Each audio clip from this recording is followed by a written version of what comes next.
Ternyata Mas, kalau perokok kasar di Indonesia itu 100 juta.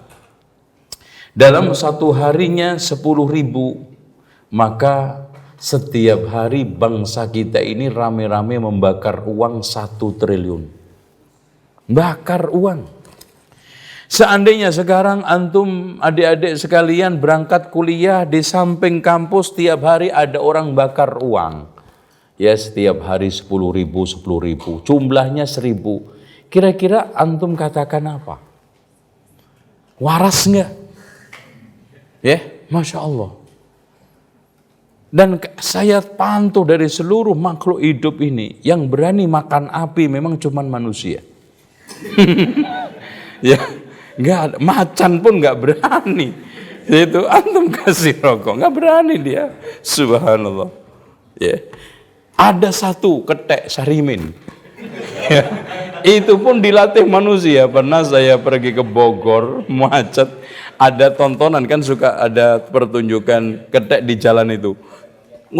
Iya, monyetnya ngerokok, Masya Allah, pinter juga, yang ngajarin manusianya. Tuh. Subhanallah. Nah itu, coba bayangkan sekarang 1 triliun.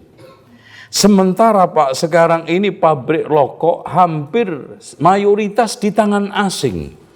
Berarti di sini ada uang bangsa kita ini setiap hari miliaran mengalir ke asing. Antum lihat, rokok putih semuanya, mayoritas di tangan asing. PMI, antum tahu singkatannya PMI? Philip Morris International.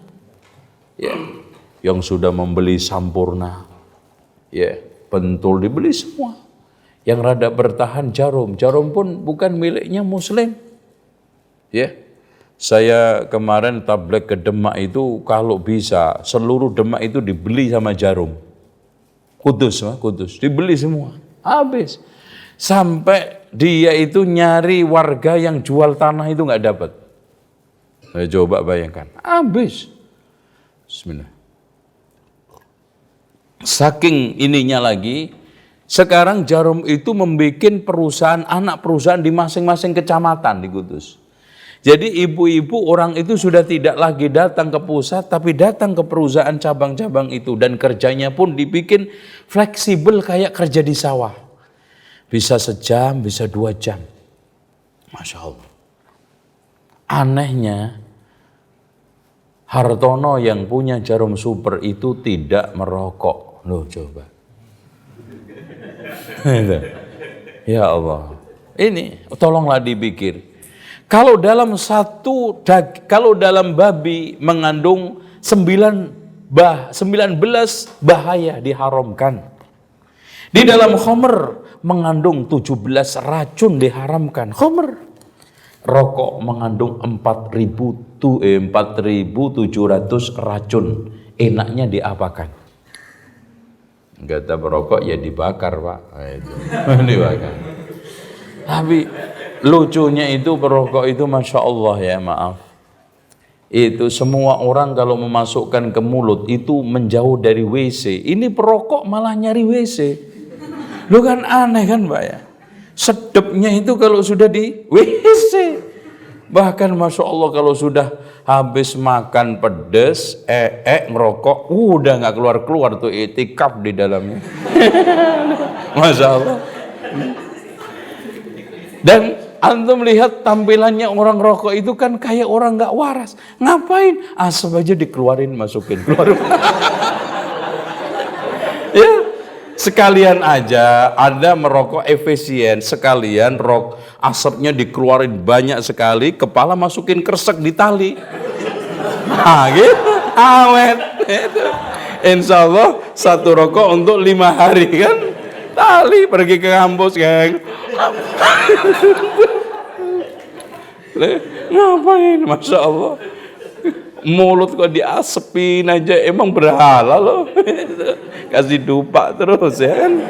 Subhanallah. Itu perokok Masya Allah ya. Makanya di sini ada sekalian, tolong dipikirkan. Wallahi ya ikhwan, sekarang kekayaan orang muslim hancur di rokok. Di Saudi aja gerakan akhir ini itu 1 tahun berdasarkan penelitian Saudi membutuhkan rokok dalam 1 tahun sekarang 15 miliar batang. Dan di sana rokok itu mahal. Akan di sini aja yang rokok itu bisa diecer sampai Masya Allah. Tekik aja laku. Potong-potong masih laku. Di Jerman aja ketika saya di sono itu 1 bungkus rokok itu dijual 75 euro. Hampir 1 juta. Sekarang udah lebih karena 1 euronya berapa? Jatuh ya sekarang. Jadi 75. Wah, apalagi jus samso itu Pak di sana sampai 100 euro. Dan nggak ada yang nggak boleh masuk ke Eropa jus samso itu karena dianggapnya sudah mirip narkoba. Gede Masya Allah. Oh, orang sini kan kalau mau rokok dipijet dulu kan.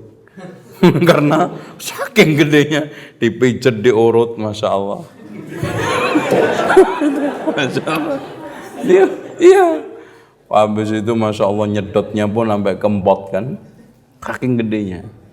Itu tukang-tukang taksi di negara Amerika, terutama Amerika Latin, kalau ketemu orang Indonesia, dikasih hadiah jus samso itu Masya Allah kakinya bisa dicium tuh sama tukang taksi. Senengnya.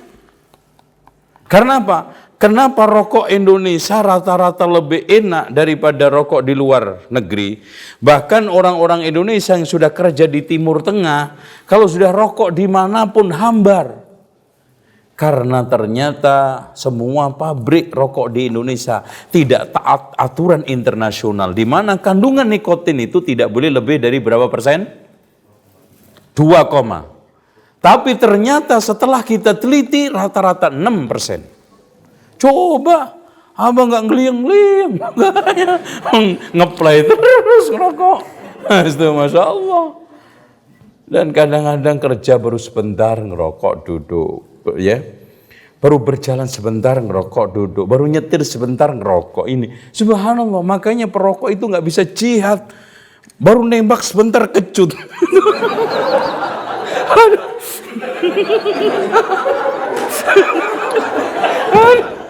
Kalah itu, ya mau perang kalah. Waduh, kenapa Mas? Kecut Mas itu. Jadi yang ditembak bakal keliru. Ya Allah itu ya.